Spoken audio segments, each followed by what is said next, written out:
ஏதோ ஒரு ஆபத்து உங்களுக்கு வரப்போகுதுன்னு எனக்கு தோணுச்சியா? அந்த ஆபத்து உங்க ஆன்மாக்குள்ளேயே புகுந்து உங்களை ஆட்டி வைக்க போகுதுன்னு எனக்கு புரிஞ்சுது.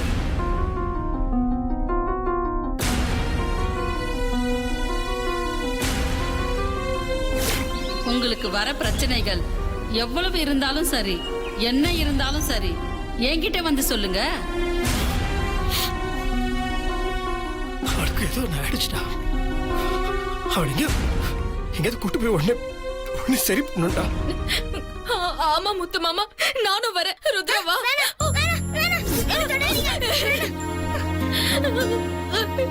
ஐயோ ஐயோ, என் பொண்ணு கிட்ட வர மாட்டேங்குது. தங்கச்சி அனாதம்மா. ருத்ரா பாடுறா, உன்னால அம்மா எப்படி அலறாங்க உனக்கு? ஏன்டா இப்படி எல்லாம் பண்ற? தங்கச்சி அழாத, எல்லாம் சரியாகுமா? மாப்பிள்ள அவருக்கு சொல்றா. நேரம் இல்லடா, இதுக்கெல்லாம் இப்ப நேரம் இல்லடா. நீ வெண்ணில பாத்துக்கோ.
சரியாயிரும்.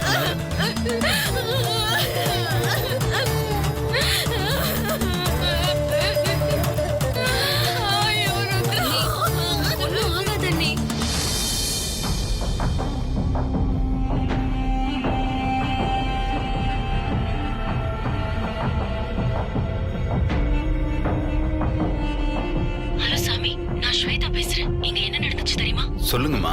நாம நினைச்ச மாதிரி மாமா ருத்ராவோட கிளம்பிட்டாரு.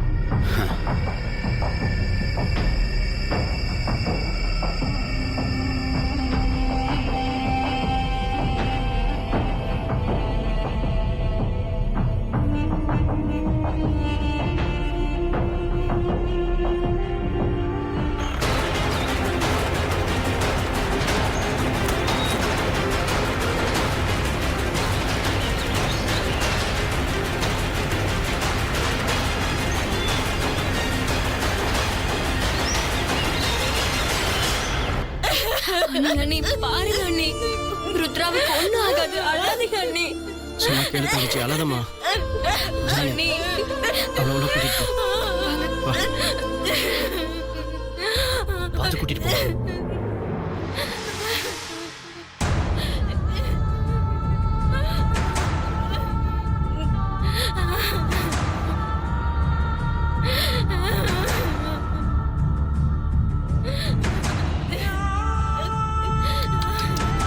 ஐயோ, என்ன வினிலா, வார்த்தைக்கு வார்த்தை ருத்ரா நான் பெத்த பொண்ணுன்ப. இப்போ அவ உன்னை பார்த்தாலே பயப்படுறா போல இருக்கே. ஆமா, ருத்ராவோட நீ போல? அடடடா, போயிருக்கலாம்ல. நீ போனா தானே அவளுக்கு சப்போர்ட்டா இருக்கும். என்னையே முறைக்கிற? அவ உன்னை பார்த்து பயந்தா அதுக்கு நான் என்ன பண்ண முடியும்? நான் ஏதோ பண்ண மாதிரி என்ன எதுக்கு அப்படி பாக்குற? என்ன ரொம்ப வலிக்குதோ? இது வரைக்கும் நீ என்னென்னமோ தொந்தரவு பண்ணதெல்லாம் நான் பொறுத்துக்கிட்டேன். முத்து மாமாவுக்கு தொல்லை ஆயிடக்கூடாதுன்னு நான் அமைதியா இப்ப நீ என் பொண்ணையே தொல்லை பண்ண ஆரம்பிச்சிட்டல. ஐயோ, நான் இதை வேடிக்கை பார்த்துட்டு மட்டும் சும்மா இருந்துருவேன் நினைச்சிடாத. அப்படியே உன் குரல் வலைய கடிச்சு தும்பிட வேண்டி. அண்ணி, நீ அவ்வளவுதான் உனக்கு. உன்னை சும்மா விட மாட்டேன், கொன்னுடுவேன்.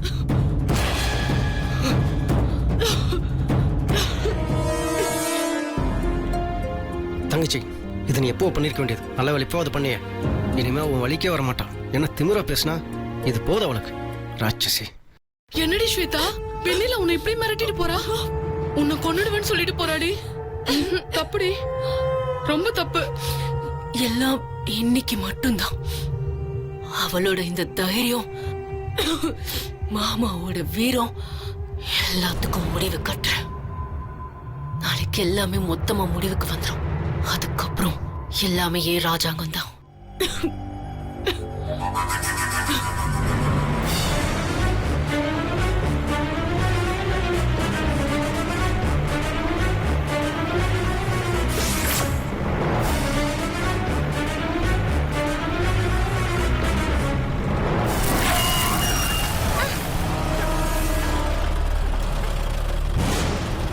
ஒரு நிமிஷம் இரு.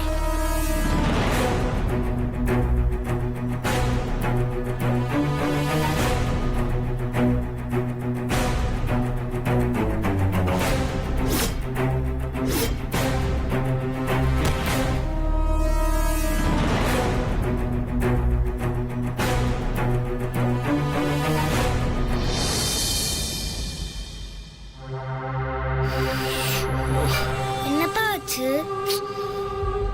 Tyre puncture ஆயிடுச்சுக்கண்ணா. ஸ்டெப்னி வர இல்லை. தம்பி,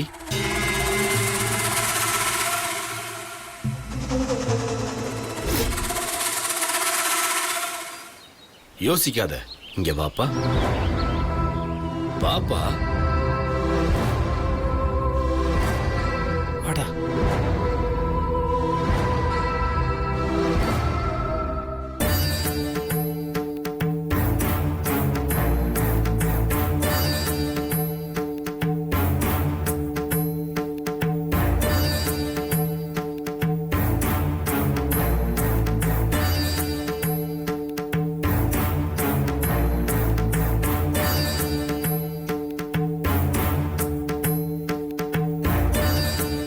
என்னப்பா ஆச்சு? உன் முகத்தை பாக்குறப்போ ஏதோ உனக்கு பெரிய பிரச்சனை இருக்குன்னு நினைக்கிறேன். என்ன பிரச்சனைப்பா? இங்க பாருப்பா, தெய்வத்தோட அனுகிரகங்கிறது இந்த பூமியில நடக்கிற ஒவ்வொரு விஷயத்திலையும் இருக்கு. நீ இந்த இடத்துக்கு வந்தது, என்ன பார்த்தது எல்லாமே அவன் செயல். என் மேல நம்பிக்கை இருந்தா சொல்லு, இல்லன்னா பரவாயில்ல. அப்படி இல்லை சாமி. இல்லை சாமி, அது என் பொண்ணு இப்போ இயல்பா இல்லை. மனசுக்கு அது சொல்ல தெரியல, ஏதோ ஒன்று ஆயிருக்கு. என்னென்னமோ பண்றா. ஆனா தான் தான் அதை பண்றோன்ற விஷயம் அவளுக்கு தெரிய மாட்டேங்குது. ஏன்னா அது பண்ணதுக்கு அப்புறம் நானா பண்ணேன்னு கேட்கறா. வீட்டுல பெரிய லைட்டு, அந்த லைட்டு கையில கத்தியில அறுத்துட்டா. அது அப்படியே எங்க தலைமையிலே விழுந்திருக்கோம். ஆனா அவ தான் பண்ணது அவளுக்கே தெரியல. என் ரூம்ல என் மனைவியோட போட்டோ, அவங்க அம்மாவோட போட்டோ, அதையும் உடைச்சிட்டா. ஆனா அதையும் அதுதான் அவன் பண்ணன்னு தெரியல. ஏன்னா நான் என்ன பண்ணேன்னு என்னையே கேட்கறா. புரியுது. ஆண்டவன் ஏன் மூலமா உன் பிரச்சனைக்கு தீர்வு சொல்லலாம்னு நினைச்சிருக்கான். அதான் சரியான சமயத்துல என்ன பார்த்திருக்க. குழந்தைங்க உச்சி வெயிலுல, அந்தி நேரத்துல, நேரங்கட்ட வேலையில வெளியில விளையாடுறப்போ காத்து கருப்பு தீண்டி இந்த மாதிரி நடக்கிறது சகஜம்தான். இத ரொம்ப எளிமையா சரி செஞ்சிட முடியும். அப்படிங்களா? நீங்க நீங்க மட்டும் இதை பண்ணி கொடுத்துட்டீங்கன்னா என் மனசுக்கு ரொம்ப நிம்மதியாடி. என் பொண்ணுக்காக நான் என்ன பண்ண நீங்க சொல்லுங்க. திருவண்ணாமலை போற வழியில திருப்பத்தூர்னு ஒரு ஊர் இருக்கு. அங்க போனா ஊர் எல்லையில ஒரு பெரிய ஆசிரமம் ஒண்ணு இருக்கு. அந்த ஆசிரமத்துல பஞ்ச பூதங்களையும் தன் கட்டுப்பாட்டுல வச்சு பூஜை செய்யற ஒரு சாமியார் இருக்காரு. அவர்கிட்ட நீங்க உங்க குழந்தைய கூட்டிட்டு போய் காமிங்க, உங்க பிரச்சனை தீந்துடும். தைரியமா போங்க. அவர்கிட்ட போனா உங்க மன சங்கடங்களை போக்கி பழைய நிலைமைக்கு உங்க குழந்தைய மாத்திடுவார். இது நான் சொல்ற வாக்கு இல்ல, அந்த தெய்வம் சொல்ற வாக்கு. சரி சாமி, நீங்க சொல்ல மாதிரி என்ன பண்றேன். நான் என் வீட்டுக்கு போயிட்டு நீங்க சொன்ன இடத்துக்கு போறேன். எதுக்காக இப்ப வீட்டுக்கு போகணும்? எவ்வளவு சீக்கிரம் உங்க குழந்தைய அங்க கூட்டிக்கிட்டு போறீங்களோ அவ்வளவுக்கு அவ்வளவு உங்க குழந்தைக்கு நல்லது. வண்டி பஞ்சர் ஆயிடுச்சு, அது சரி பண்ணணும். வீட்டுக்கு வேற இப்ப வண்டி போய் பாருங்க, சரியா இருக்கும். இதே போலதான் உங்க குழந்தையும் சரியாயிடும். ருத்ரா இங்கே இருமா.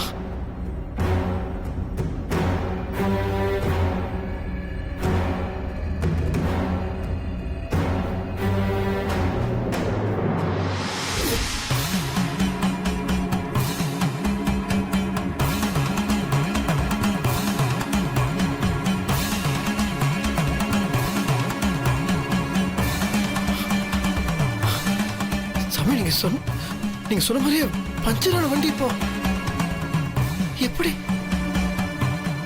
எனக்கு நம்பிக்கை வந்துருச்சு. நான் என் பொண்ணு உடனே நீங்க சொன்ன மாதிரி திருப்பத்தூர் கூட்டு போறேன்.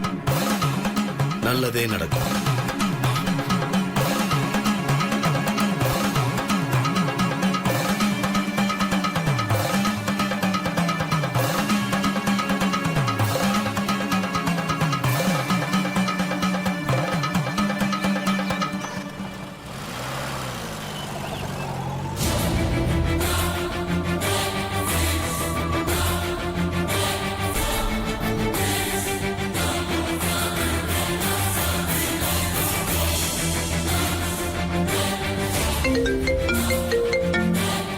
ஹலோ. நாம போட்ட திட்டப்படியே அவர் வர வழியிலேயே மடக்கி டெச திருப்பி திருப்பத்தூருக்கு அனுப்பிட்டேன். அவர் மட்டும் இந்த ஊர் எல்லையை தாண்டிட்டா அதுக்கப்புறம் நமக்கு எந்த பிரச்சனையும் இல்ல.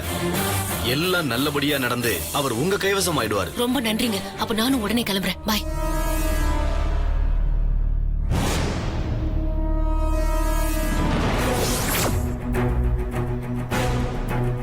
ஸ்வேதா, நானும் உன் கூட வரவா? இல்ல இல்ல வேண்டாம். திடீர்னு எல்லாரும் ஒன்னா கிளம்புனா சந்தேகம் வந்துரும். சோ நீ வர வேண்டாம். நானும் மருதும் மட்டும் கிளம்புறோம். நீ இங்கே இரு. இங்க என்ன நடக்குதுன்னு அப்பப்போ எனக்கு கால் பண்ணி சொல்லிக்கிட்டே இரு, சரியா? நான் திரும்பி வரும்போது எல்லாமே மாறிடும். நானும் மாமாவும் கணவன் மனைவியா தான் இந்த வீட்டுக்குள்ள காலடி எடுத்து வைப்போம். நீ ஆரத்தி கரைச்சு வச்சுட்டு ரெடியா இருக்கணும், புரியுதா? புரியுது ஸ்வேதா. அதுக்கப்புறம் என் கழுத்தை பிடிச்ச அந்த வெண்ணிலாவ அவ கழுத்தை பிடிச்சு இந்த வீட்டை விட்டு நான் தள்ளுறேன். மருது, திரும்பி வந்த சூட்டோட சூட்டா சொத்தை மாத்தி எழுதுறோம். அதுக்கப்புறம் நீங்க எதுக்கும் கவலைப்பட வேண்டாம். என் விரல் சொடுக்குக்கு மாமா ஆடுவார். ஸ்வேதா, நீ அசத்து. என் கழுத்தை பிடிச்சு பேசினால அந்த வெண்ணிலா அவளை என் கால விழ வச்சு கதற வச்சு அவ கழுத்தை பிடிச்சு வெளிய தள்ளுற. வாங்க.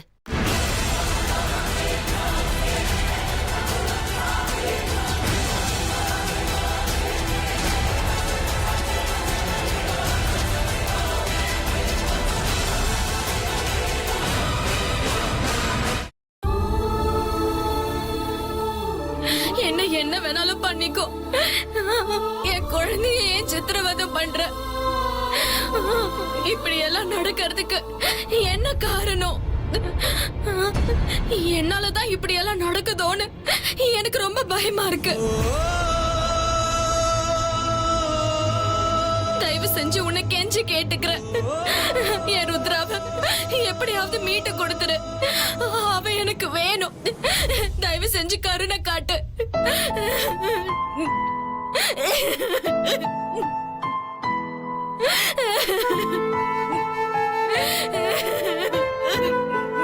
அண்ணி, அழாதீங்க அண்ணி. உங்க நம்பிக்கை வீண் போகாது. கண்டிப்பா ருத்ரா நல்லபடியா குணமாகி வந்துருவா. அழாதீங்க அண்ணி. அன்னைக்கு ராத்திரி நான் அசந்து தூங்குனதுதான் தப்பு. அந்த ஸ்வேதா ருத்ராவை கூட்டிட்டு போய் என்னமோ பண்ணிட்டா. அதனாலதான் அவ இப்படி எல்லாம் நடந்துக்கிறா. ஐயோ கடவுளே, நான் என்ன பண்ணுவேன்? தங்கச்சி, எல்லாமே கூடி சீக்கிரம் சரியாயிருமா, நீ கவலைப்படாத. ருத்ரா குட்டி கொண்டாவாது, அவன் நல்லபடியா திரும்ப வந்துடுவான். அண்ணி, அவங்க வர்றப்ப ருத்ராவை பார்த்துக்க நீங்க நல்லா இருக்கணும்ல. இப்படி அழுதுகிட்டே இருந்தா எப்படி அண்ணி? இங்க பாருங்கக்கா, நான் உடனடியா அவர்கிட்ட பேசுறேன், உங்களையும் பேச வைக்கிறேன்.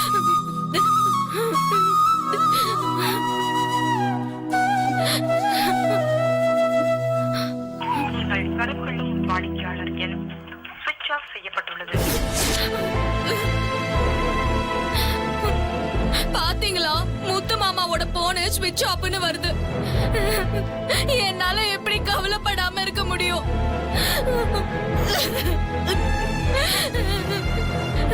இங்க உட்காந்துக்கிட்டு என்னால பதட்டத்தோட இருக்க முடியாது.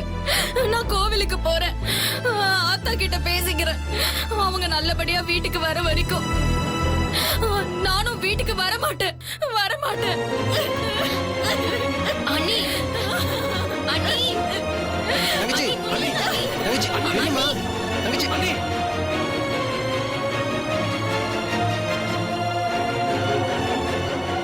அந்த ஆத்தா விஷயத்தில் ஒரு முடிவு எடுத்துட்டானா யார் சொன்னாலும் கேட்க மாட்டான்.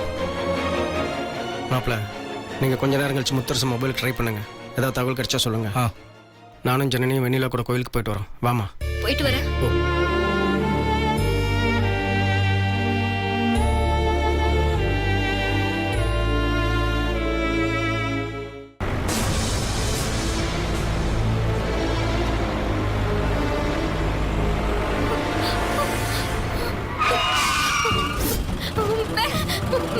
என்ன யார் மணி? என்ன மணி? கொஞ்சம் ஏமாந்த வண்டி மோதி இருக்கும். இது என்ன வேணும்? வழி விடுமா? என் பொண்ணுக்கு உடம்பு சரியில்லைமா, ஒருத்தரை பார்க்கணும், தயவு செய்து கொஞ்சம் வழி விடுமா. எந்திரிமா. என்ன வேணும் உனக்கு?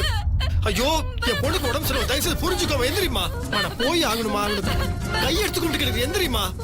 ஆனா ஒரு இடத்துக்கு போய் ஆகணும், விடுமா. தயவு செய்து புரிஞ்சுக்கோ. எந்திரிமா. ஏன் இந்த மாதிரி பண்ணிட்டு இருக்க நீ? யாருங்க இந்த பொண்ணு? என்னங்க பண்ணிட்டு என்ன இருக்கு? பண்ணிட்டு இருக்கா? அவர் கால் விடு, அவர் போகட்டும். என்ன வாங்க ஐயா, இந்த பொண்ணு ஊமுங்கய்யா. இப்படிதான் கத்தி அப்பப்ப கலாட்டா பண்ணுவா. ஐயா, நீங்க போங்கய்யா. சரி, தயவு இந்த பொண்ணை கூட்டு போங்க. பாத்துங்க, வண்டியில அடிபட்டுற போகுது, ஜாக்கிரதை. சத்தம் போடாம வா, சொல்றேன்ல. டைட்டா பிடிச்சுக்கோ.